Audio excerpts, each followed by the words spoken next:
तो एक बार फिर से हम जुड़ चुके हैं हमारे इस यूट्यूब चैनल स्टडी फ्यूल पे। हम कंटिन्यू करेंगे क्लास नंबर 4, जो हमारी क्लास पिछली हो चुकी है कंप्यूटर अवेयरनेस की। 3 हम क्लास ले चुके हैं, अगर आप लोगों ने नहीं देखी है तो जाके देख सकते हैं क्लास। तो आज हम कंटिन्यू करेंगे 50 क्वेश्चन। तो चलिए सीधा स्टार्ट करते हैं क्वेश्चन नंबर 1 से। Question number 1, computer memory is mainly used to store blank. तो इसका राइट आंसर आ जाएगा option number C, data and instruction. चलिए एक्सप्लेनेशन दे रखा है, computer memory stores data and instruction required for processing and generating output. ठीक है, चलिए नेक्स्ट चलते हैं। सेकंड दे रखा है, which of the following memories not needs reference. ठीक है, इनमें से कौन सी मेमोरी है जिसमें रिफ्रेश करने की जरूरत नहीं पड़ती। तो आंसर आ जाएगा option number B, D RAM. D RAM is the right answer. ये दे रखा है डी रैम। डी रैम की फुल फॉर्म दे रखी है, ये कई बार एग्जाम में पूछ ली जाती है, तो आप लोग देख लीजिए। Dynamic random access memory is volatile computer memory storing data in capacitor transistor pairs. चलिए नेक्स्ट चलते हैं हम। 1 nibble is equal to how many bits. तो राइट आंसर आ जाएगा ए, 4। तो एक निबल में 4 बिट्स होती हैं। चलिए ये दे रखा है 1 बिट्स में 1 वाइट में 8 बिट्स होती हैं, 1 किलो वाइट में केबी में 1000 बिट्स होती हैं। चलिए नेक्स्ट चलते हैं हम। Question number 4, which parameter represent the size of memory. ठीक है, तो मेमोरी का जो साइज है वो कैसे हम मेज़र करते हैं। तो इसका आंसर आ जाएगा option number B, storing capacity. जितनी स्टोरिंग कैपेसिटी होगी उसी हिसाब से हम मेज़र करते हैं। जैसे मेमोरी होती है 2 GB की, 4 GB की, 8 GB की, 16 GB की, एक्सेट्रा। ठीक है, तो चलिए नेक्स्ट चलते हैं हम। ये दे रखा है, storage capacity indicate how much data a memory can hold. चलिए नेक्स्ट चलते हैं हम। एक सेकंड, इसके ऑप्शन। ठीक है, question number 5, what is the component that are used in second generation computer. तो सेकंड जनरेशन कंप्यूटर में कौन से कंपोनेंट यूज किया गया था। तो इसका राइट आंसर आ जाएगा transistor. Option D is the right answer. ये हम फर्स्ट वैक्यूम ट्यूब आ जाएगा फर्स्ट जनरेशन में, ये आ जाएगा सेकंड जनरेशन में।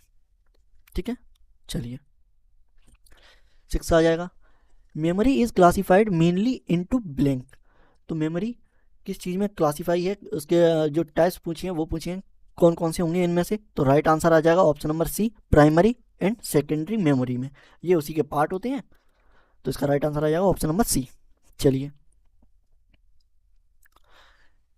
Question number 7, primary memory is also known as blank. तो प्राइमरी मेमोरी को और हम क्या कहते हैं। तो आंसर आ जाएगा option number C, main memory. चलिए नेक्स्ट, ये एक्सप्लेनेशन दे रखी है, primary memory directly communicate with the computer and is called main memory. ठीक है, चलिए क्वेश्चन नंबर 8 पे आते हैं, primary memory is blank in nature. तो आंसर आ जाएगा इसका option number B, volatile memory. Primary memory जो होती हैं वो वॉलेटाइल इन नेचर होती हैं। ठीक है, चलिए ये दे रखा है explanation, data in primary memory is lost when power is switch off. ठीक है, तो जब हम सिस्टम को बंद कर देंगे, अगर सिस्टम को हम ऑफ कर देते हैं तो डेटा इसका इरेज हो जाता है, इरेज हो जाएगा। ठीक है, तो ये प्राइमरी मेमोरी में होता है, ये वॉलेटाइल इन नेचर होती हैं। और नॉन वॉलेटाइल नेचर वो मेमोरीज होती हैं जिनमें डेटा इरेज नहीं होता ऑफ होने के बाद। ठीक है, जैसे कि हमारा SD कार्ड आ गया या पेन ड्राइव आ गया, ये हमारी नॉन वॉलेटाइल मेमोरी होती हैं। इसके अंदर आ जाएगा हमारा रोम, ROM। ठीक है, which memory allow both read and write operation. तो इसका आंसर आ जाएगा option number B, RAM. RAM is the right answer. ये अलाउ करता है हमें रीड एंड ऑपरेशन को कंटिन्यू करने के लिए। क्वेश्चन नंबर 10 पे आते हैं, RAM is mainly used for storing blank. Right answer आ जाएगा option number C. Option number C is the right answer, temporary data and result के लिए। जो सिस्टम दे रखे होते हैं उसमें जो रैम होती है वो उस लिए यूज़ होती है जब हम कोई टास्क कर रहे होते हैं, तो उस टाइम पर रैम की ज़रूरत पड़ती है और वो टेम्परेरी बेसिस पर यूज़ करता है डेटा को। D RAM, question number 11, D RAM required blank to retain the data. ठीक है, तो इसका राइट आंसर आ जाएगा option number A, periodically refreshing. तो डी रैम जो होता है इसको कंटिन्यू रिफ्रेश करने की ज़रूरत पड़ती है, ठीक है। तो A is the right answer. Question number 12 पे आ जाते हैं। S RAM is preferred for cache memory because it is blank. तो इसका राइट आंसर आ जाएगा option number C, faster. S RAM जो होता है वो फास्टर इन मेमोरी होता है, ठीक है। ये दे रखा है, S RAM is very fast and does not need refreshing making it ideal for catch, ठीक है। क्वेश्चन नंबर 13 पे आते हैं हम। A computer can't boot if it does not have the blank. तो इनमें से क्या चीज़ नहीं होगी तो हमारा कंप्यूटर बूट नहीं होगा। तो इसका राइट आंसर आ जाएगा option number D, operating system. अगर ऑपरेटिंग सिस्टम ही नहीं होगा तो हम सिस्टम को बूट नहीं कर पाएंगे, ठीक है। ये दे रखा है explanation.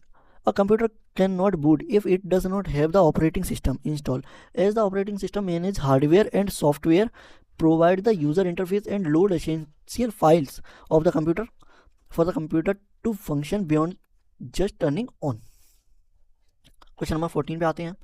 Rome is blank memory. तो रोम कैसी हो जाएगी? इसका राइट आंसर आ जाएगा option number C, non volatile memory. Non volatile अभी बताई थी हमने, जो डेटा इरेज नहीं होता जिसका ऑफ करने के बाद, तो वो हो जाएंगी हमारी वॉलेटाइल मेमोरी। ये क्वेश्चन काफ़ी ज़्यादा एग्जाम्स में पूछा जाता है, आरआरबी क्लर्क एंड मेंस में, कि ऐसी कौन सी मेमोरी है जो इरेज हो जाती है ऑफ होने के बाद। तो आंसर आ जाएगा हमारा option number C, non volatile. ROM contain, question number 15, ROM contain are written blank. तो इसका राइट आंसर आ जाएगा option number C is the right answer, at manufacturing time, ठीक है। ये दे रखा है, ROM is program during manufacturing and usually can't be modified, ठीक है। तो नेक्स्ट आ जाते हैं question number 16, P ROM can be program blank. तो इसका राइट आंसर आ जाएगा option number B, only once, ठीक है। P ROM is one time programmable and can't be change after programming, ठीक है। क्वेश्चन नंबर 17 पे आते हैं हम। EP ROM, EP ROM can be erase using blank. तो इसका राइट आंसर आ जाएगा option number C is the right answer, option number C is the right answer, ultra violet light, ठीक है। तो ईपी रोम में जो भी डेटा होता है उसको इरेज करने के लिए या चेंज करने के लिए हमें यूवी लाइट की ज़रूरत पड़ती है, ठीक है। तो चलते हैं नेक्स्ट की तरफ। ये दे रखा है, EP ROM chip are erased by exposing them to UV light. चलिए क्वेश्चन नंबर 18 पे आते हैं हम। EEP ROM is commonly used to store blank. तो इसका राइट आंसर आ जाएगा option number A is the right answer, basic input output system, ठीक है। ये दे रखा है, EP ROM is flexible and commonly used to store basic input output system firmware, BIOS। ये काफ़ी इंपॉर्टेंट टर्म है कंप्यूटर में, जिसकी फुल फॉर्म होती है बेसिक इनपुट आउटपुट सिस्टम। तो ये आपको याद रखनी है क्योंकि क्वेश्चन में इसके ऊपर भी क्वेश्चन आ जाता है, सॉरी एग्जाम में इसके ऊपर भी क्वेश्चन आ जाता है। चलिए नेक्स्ट की तरफ चलते हैं। Question number 19, catch memory is placed between. तो जो कैच मेमोरी है इनमें से किसके बीच में आएगी, ठीक है। तो इसका राइट आंसर आ जाएगा option number B is the right answer, CPU and RAM. चलिए ये दे रखा है, cache memory act as a high speed buffer between CPU and RAM. Cache memory वो होती है जो हम रिसेंट में कोई एप्लीकेशन या सॉफ्टवेयर यूज़ करते हैं, तो जो डेटा होता है उसको टेम्परेरी बेसिस पर यूज़ करने के लिए यूज़ होने वाली मेमोरी को हम कैच मेमोरी कहते हैं, ठीक है। Cache memory is blank in size. तो ये आ जाएगा option number C is the right answer, small, ठीक है। क्योंकि ऐसे टेम्परेरी बेसिस पे फाइल रखनी पड़ती हैं जो रैम से रोम में ट्रांसफ़र करती है, वो रोम से रैम में ट्रांसफ़र करती है फाइल को, इसलिए इसका साइज जो आ जाएगा स्मॉल आ जाएगा। चलिए, cache memory is smaller because it is very expensive, और ये काफ़ी एक्सपेंसिव मेमोरी होती है। चलिए 21 क्वेश्चन पे आ जाते हैं हम। Flash memory is blank. तो आंसर आ जाएगा इसका option number B, option number B is the right answer, non volatile memory. चलिए, flash memory retain data even when power is off. ये हम पहले देख चुके हैं। तो क्वेश्चन नंबर 22 पे आ जाते हैं हम। क्वेश्चन नंबर 22 क्या कहता है, virtual memory allow program to be blank, तो इसका राइट आंसर आ जाएगा ऑप्शन नंबर बी। ये नहीं होगा, option number B is the right answer. Store in ROM, virtual memory allow execution of program larger than main memory. ठीक है, question number 23 पे आते हैं हम। Secondary memory is blank than primary memory. ठीक है, तो इसका आंसर आ जाएगा option number C is the right answer, slower. तो जो सेकेंडरी मेमोरी होती है वो प्राइमरी मेमोरी के कंपैरिजन में स्लो होती है। ठीक है, तो चलिए नेक्स्ट की तरफ चलते हैं हम।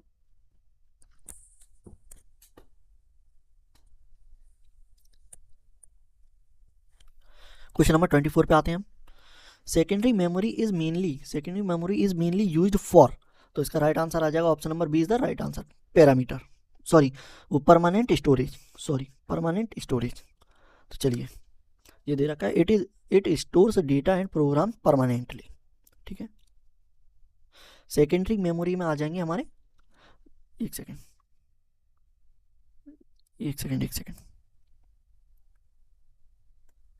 सेकेंडरी मेमोरी में आ जाएगा हमारा रोम। ठीक है, जो हमारा सिस्टम में दे रखा होता है 256 GB, 512 GB, 128 GB and so on. ठीक है, चलिए क्वेश्चन नंबर 25 पे आते हैं हम। Data in secondary memory must be loaded into blank before processing. ठीक है, तो डेटा किस मेमोरी में लोड होता है प्रोसेस करने से पहले, तो इसका राइट आंसर आ जाएगा option number C is the right answer, RAM. ठीक है, डेटा सबसे पहले रैम में स्टोर होता है, उसके बाद में जाके प्रोसेस के लिए जाता है। ठीक है, चलिए, CPU process data only from primary memory, तो ये आ जाएगा सीपीयू सबसे पहले डेटा लेता है, रैम से, तब प्रोसेस करता है। ठीक है, रैम, और उसके बाद में स्टोर करने के लिए आप रोम में स्टोर कर सकते हैं। क्वेश्चन नंबर 26 पे आते हैं हम। क्वेश्चन नंबर 26 कहता है hard disk is a blank access device. ठीक है, तो हार्ड डिस्क कौन सा डिवाइस होता है, तो इसका राइट आंसर आ जाएगा option number B, random access device, RAD। ठीक है, यहाँ RAD, random access. Hard disk को हम रोम भी कह सकते हैं। ठीक है, रोम का part, ROM, ROM, random access memory. ठीक है, ये दे रखा है, hard disk allow random access to data.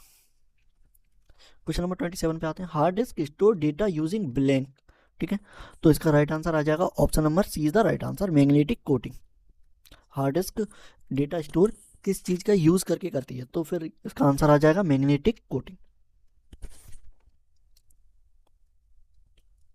Question number 28 पे आते हैं हम। Tracks on a hard disk are divided into blank. ठीक है, तो इसका राइट आंसर आ जाएगा option number A, sectors. Each track is divided into sectors for data storage. ठीक है, ये हार्ड ड्राइव का आ जाएगा, HD। ठीक है, हार्ड ड्राइव। क्वेश्चन नंबर 29 पे आते हैं। A cylinder refers to blank. ठीक है, तो इसका आंसर आ जाएगा option number C is the right answer, same track on all platter. ठीक है, ये दे रखा है, a cylinder is a set of tracks align vertically across platter. ठीक है, तो चलिए नेक्स्ट की तरफ चलते हैं हम। क्वेश्चन नंबर 30 पे आते हैं। क्वेश्चन नंबर 30 दे रखा है, floppy disk is blank than hard disk. ठीक है, तो फ्लॉपी डिस्क जो होती है वो स्लोअर होती है या फास्टर होती है या परमानेंट होती है, तो इसमें से राइट आंसर आ जाएगा ऑप्शन नंबर सी, स्लोअर। तो फ्लॉपी डिस्क जो होती है, फ्लॉपी डिस्क ये स्लोअर होती है हार्ड डिस्क के मुकाबले। ठीक है, क्वेश्चन नंबर 31 पे आते हैं हम। Floppy disk is a blank storage device. ठीक है, तो इसका राइट आंसर आ जाएगा option number B is the right answer, removable storage device. ठीक है, ये question number 32, magnetic tape is best suitable for blank. तो इसका राइट आंसर आ जाएगा option number B, backup storage. Magnetic tape जो होते हैं वो बैकअप स्टोरेज के लिए सूटेबल होते हैं या बेस्ट होते हैं। ठीक है, नेक्स्ट चलते हैं हम question number 33, magnetic tape supports blank access. ठीक है, तो राइट आंसर आ जाएगा ऑप्शन नंबर सी, सिक्वेंटली। चलिए question number 34, C ROM C ROM stand for, तो इसका राइट आंसर आ जाएगा option number B, compact disk read only memory. ठीक है, सी डी का आप याद कर लीजिए, रोम का तो पता ही होता, कॉम्पैक्ट डिस्क। चलिए, DVD has blank storage, DVD has blank storage capacity than CD. ठीक है, तो डीवीडी में ज़्यादा स्टोरेज होती है या कम होती है, या जीरो होती है या इक्वल होती है। ठीक है, तो इसका राइट आंसर आ जाएगा ऑप्शन नंबर सी, हायर। तो डीवीडी डीवीडी ग्रेटर होती है सीडी से। ठीक है, डीवीडी ग्रेटर होती है सीडी से। चलिए थोड़ा फास्ट करते हैं हम, वीडियो थोड़ी ज़्यादा लंबी होती जा रही है। Question number 36, Blu ray disc uses blank laser. ठीक है, तो इसका राइट आंसर आ जाएगा option number A is the right answer, blue. ठीक है, यूज़ करते हैं। Question number 37, pen drive is a type of blank storage. Pen drive जो होता है वो किस तरीके के स्टोरेज डिवाइस होता है, तो उसका आंसर आ जाएगा सी, सॉलिड स्टेट। ठीक है, पेन ड्राइव जो हम यूएसबी से कनेक्ट होता है, यूएसबी ड्राइवर। ठीक है, वो पेन ड्राइव सॉलिड स्टेट में होता है। ठीक है, चलिए, पेन ड्राइव जो है फ्लैश मेमोरी चिप होता है। ठीक है, use flash memory chip. Pen drive connect using, तो इसका अभी बताया था मैंने, यूएसबी। यूएसबी क्वेश्चन नंबर 38 आ जाएगा USB, option D is the right answer. चलिए, question number 39, memory card are commonly used in blank. ठीक है, तो मेमोरी कार्ड जो यूज्ड मेनली किस चीज़ में करते हैं, तो इसका राइट आंसर आ जाएगा option number B, digital camera.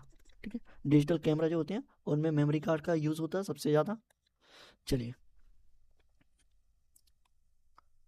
ये दे रखा है मेमोरी फोन एंड लैपटॉप। ठीक है, चलिए, क्वेश्चन नंबर 40 पे चलते हैं। Bit is the blank unit of memory, तो बिट जो आ जाएगा वो स्मॉलेस्ट आ जाएगा आंसर। मेमोरी यूनिट में सबसे छोटी यूनिट होती है बिट। ठीक है, चलिए, क्वेश्चन नंबर 41, क्वेश्चन नंबर 41 पे आते हैं हम। 8 बिट मेक ब्लैंक, तो 8 बिट मिलकर क्या बनाती हैं, तो आंसर आ जाएगा ए, 1 निब। ठीक है, तो चलिए, ये दे रखा क्वेश्चन नंबर 42। ये question K B, G B, M B, G B, T B, ये काफ़ी ज़्यादा क्वेश्चन पूछा जाता है, तो आप लोग याद कर लेना ये क्वेश्चन, और इसका एक चार्ट दूंगा मैं अभी, इसी स्क्रीन पे आ जाएगा चार्ट आपके, तो वो आप लोग याद कर लेना। ठीक है, का आंसर आ जाएगा 42 का आंसर आ जाएगा ऑप्शन सी, 1 MB। ठीक है, ये अभी ये चार्ट आएगा, चार्ट में दिखा दूंगा। ठीक है, तो question number 43, a byte can represent blank value. ठीक है, एक बिट कितनी वैल्यू को रिप्रेजेंट करता है, तो इसका आंसर आ जाएगा ऑप्शन नंबर बी, 256। ठीक है, चलिए, question number 44, highlight memory unit mention is. ठीक है, हाईएस्ट पूछिए मेमोरी यूनिट, तो इसमें सबसे ज़्यादा साइज में जो होती है मेमोरी, तो उसका आंसर आ जाएगा option number C, G of white. ये दे रखा चार्ट, एक सेकंड मैं साफ कर दूं इसे, तो यहाँ से आप देख सकते हैं ये दे रखा है बाइट। ठीक है, एक बाइट में 8 बिट होती हैं, 1 बाइट बनता है। ठीक है, 8 बिट से, एंड 1024 बाइट से मिलकर 1 KB बनता है। ठीक है, और 1024 KB मिलकर 1 MB बनाता है। ठीक है, 1 MB, और 1024 MB मिलकर 1 GB बनाता है, 1024 GB मिलकर 1 TB बनाता है। 6 रह गए हैं, वो भी कवर कर लेते हैं हम। क्वेश्चन नंबर 45 पे आते हैं हम। रूट डायरेक्टली रेफर्स टू, तो इसका राइट आंसर आ जाएगा C, main folder of disk को हम रूट कहते हैं। ठीक है, root directly contain all other folders on a disk. ठीक है, क्वेश्चन नंबर 46 पे आते हैं। डेटा ट्रांसफर रेट मीन्स, जो डेटा ट्रांसफर करते हैं उसकी जो स्पीड होती है उसको क्या कहते हैं, तो वो आ जाएगा स्पीड ऑफ रीडिंग या राइटिंग डेटा। ठीक है, पैकेजिंग होती है उस पर लिखा होता है 400 GB या MB पर सेकेंड, तो उसे डेटा ट्रांसफर रेट कहते हैं। ठीक है, चलिए, question number 47, secondary memory is also called blank, तो इसका राइट आंसर आ जाएगा option number B, auxiliary memory. Secondary memory का हम कहते हैं ऑक्सिलरी मेमोरी। चलिए, क्वेश्चन नंबर 48 पे आते हैं। Which memory is costliest per byte. ठीक है, तो इसका राइट आंसर आ जाएगा option number B, cache memory. Cache memory is extremely fast and expensive per byte. ठीक है,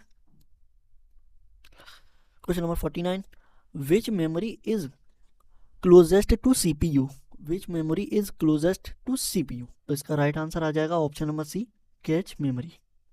कैच मेमोरी सबसे ज़्यादा यूज होती है तो वो CPU के क्लोजेस्ट होती है, ठीक है, फॉर क्विक एक्सेस के लिए। क्वेश्चन नंबर 15, लास्ट क्वेश्चन पे आते हैं हम। ये दे रखा हमारा last question, which memory retain data without power, ठीक है। तो इसका राइट आंसर आ जाएगा रोम। रोम जो होता है वो विदाउट पावर हमारे डेटा को रिटेन कर लेता है। रोम जैसे कि सेकेंडरी मेमोरी होता है रोम, ठीक है। तो यहाँ पर हमारा सेशन होता है एंड। नेक्स्ट वीडियो में हम कल मिलेंगे। कल हमारी क्लास नंबर 5 होगी, ठीक है। इस वीडियो को यहीं एंड करते हैं। एक इम्पॉर्टेंट नोटिस है, ये बैंकिंग फाउंडेशन कोर्स ये हमारा 2026 के लिए आ रहा है। ये कम्प्लीटली फ्री होने वाला है, जिसमें कवर करेंगे हम रीजनिंग, क्वांट्स एंड कंप्यूटर। ये फाउंडेशन कोर्स है, तो बिल्कुल बेसिक से एडवांस तक इसमें पढ़ाएंगे, बेसिक से एडवांस तक। ये स्पेशली बैंकिंग के लिए है, ये फ्री ऑफ कॉस्ट है। आप चैनल को सब्सक्राइब कर लेंगे तो आपको कंप्लीट प्लेलिस्ट मिल जाएंगी। ये रेगुलर चलेंगी, लाइव क्लासेस होंगी।